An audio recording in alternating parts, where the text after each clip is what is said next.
know enough about the Stargate projects and the Looking Glass project to know that how string theory works and how the possibility of possibilities works and how making one choice over here doesn't necessarily mean that the other choice couldn't exist at the same time. But once you get your brain wrapped around this subject, you find out that at the end of 2012,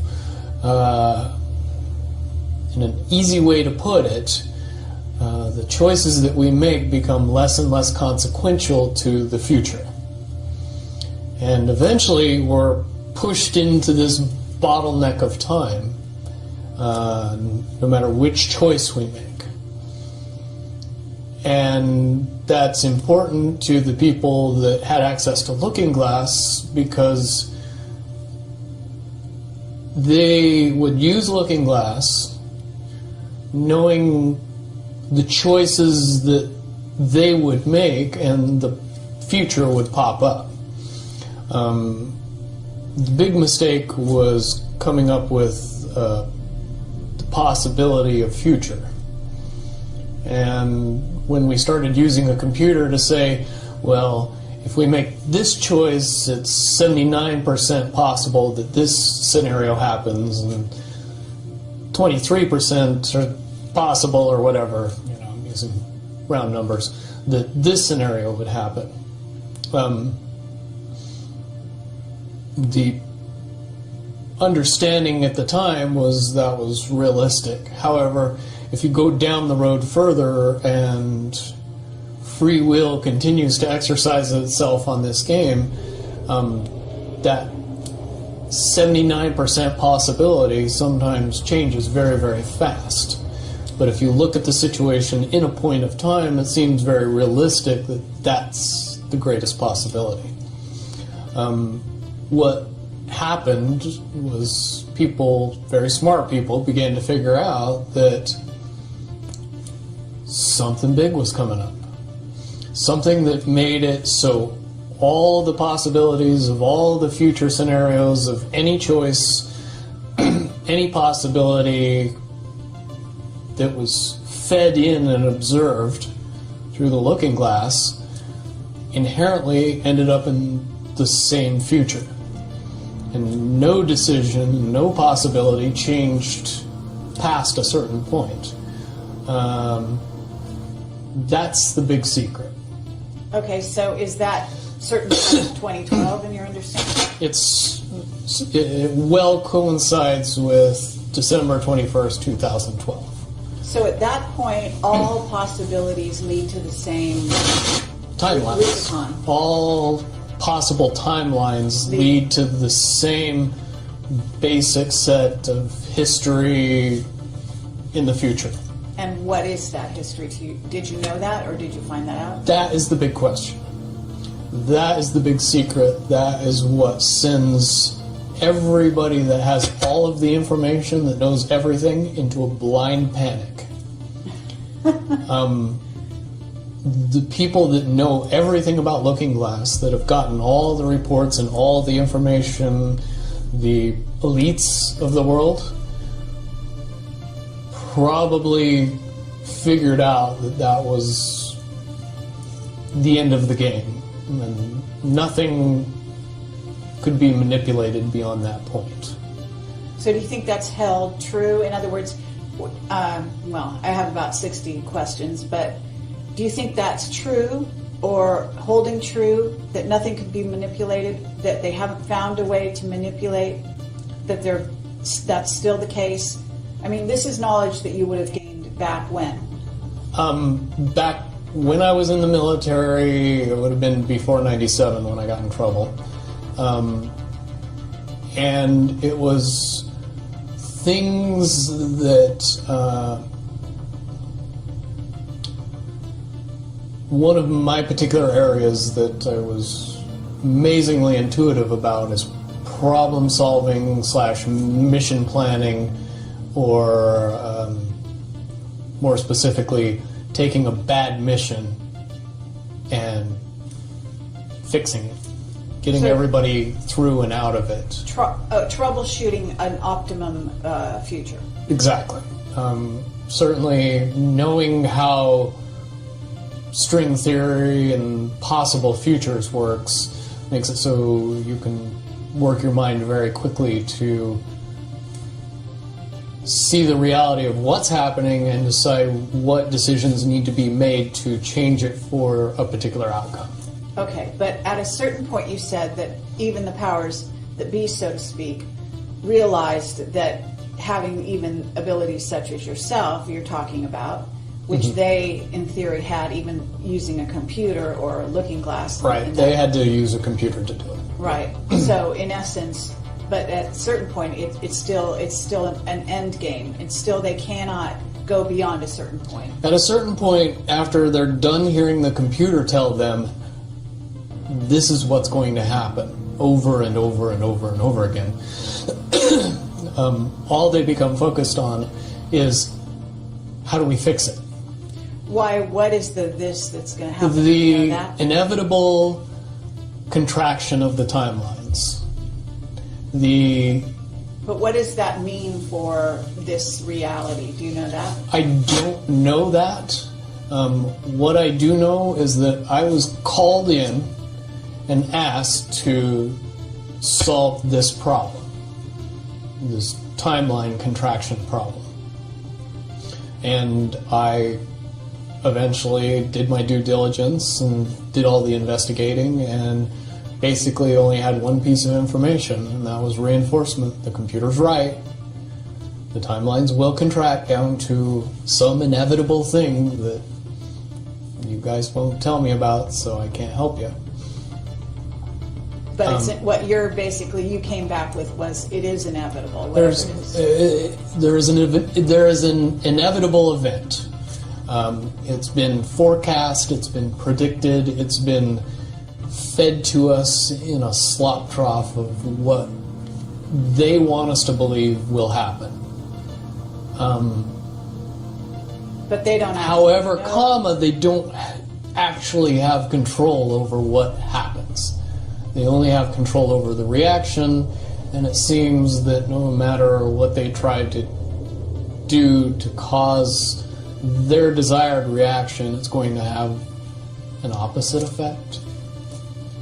Interesting. Now, it's much, much easier for me to explain today what that process is as opposed to back then. But if I had to give it a name, I would say it's the awakening process. It's an evolution of consciousness that cannot, will not, and no matter what decisions or possibilities are injected into the equation, eventually it all resolves down to us all learning the truth and becoming aware of this massive dam of lies that has been built that keep us from knowing massive volume of information that we should otherwise possess. Okay. Well, that's very, very monumental to be told that from a person in your perspective, who's had your background and your exposure.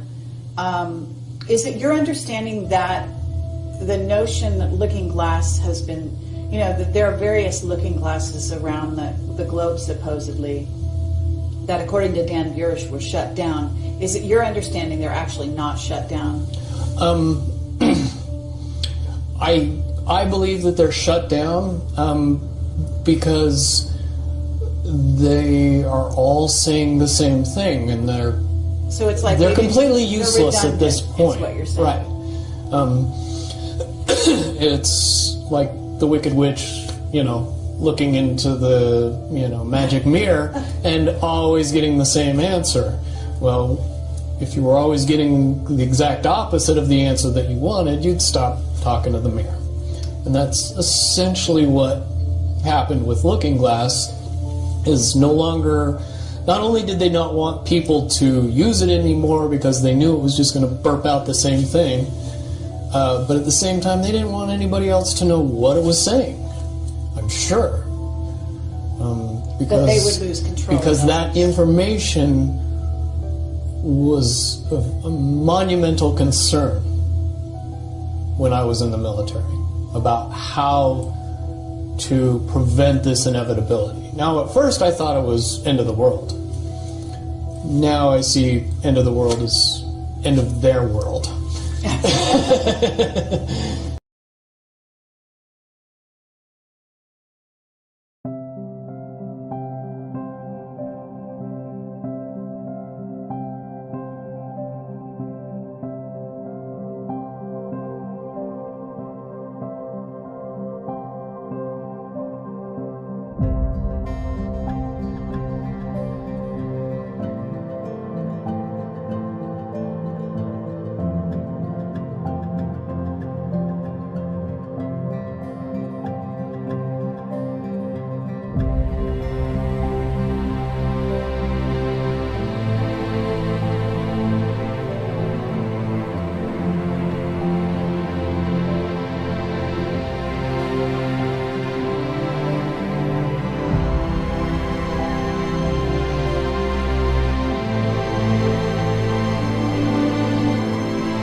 use of that device as a teleportation device was accidentally discovered when they constructed a model of one of the drawings that was in Nikola Tesla's papers upon his death in 1943.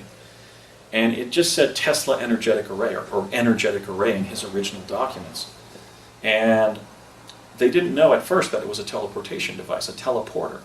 They set it up there in that room in Curtiss-Wright, and what I was told is that a technician walked through the energy field to retrieve a screwdriver on a workbench in the lab, and he suddenly disappeared, so that his supervisor thought he had been disintegrated by this Tesla device.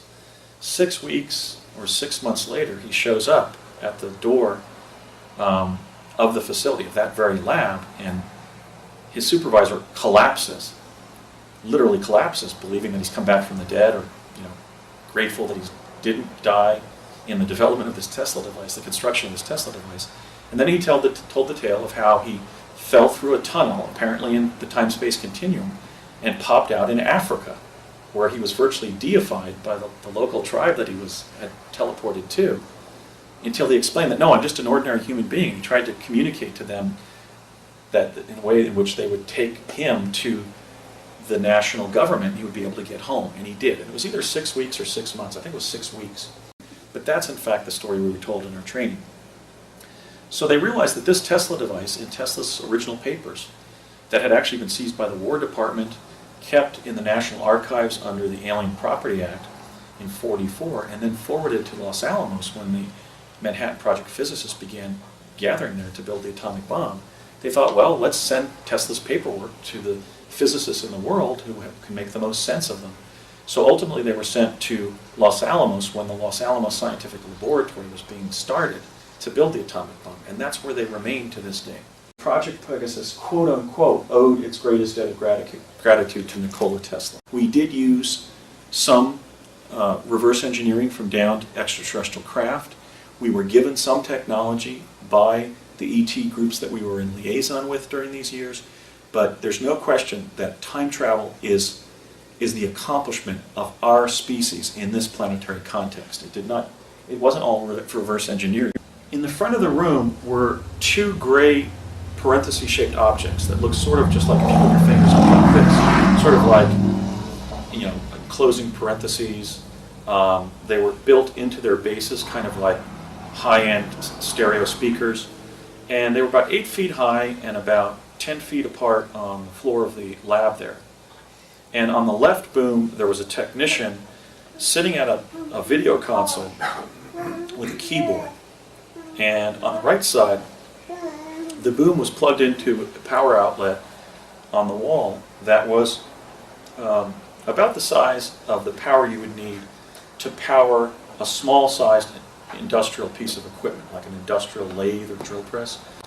And my dad had the technician turn on the device. And what I saw was essentially energy that was radiating between the two booms of the device, like water falling in a public sculpture. And then my dad had me go up towards the device, and it looked like raster on a TV set. And there were little squiggles at 3-inch intervals coming out of portals of light, sort of light lime green portals of light, sort of with these bluish green squiggles.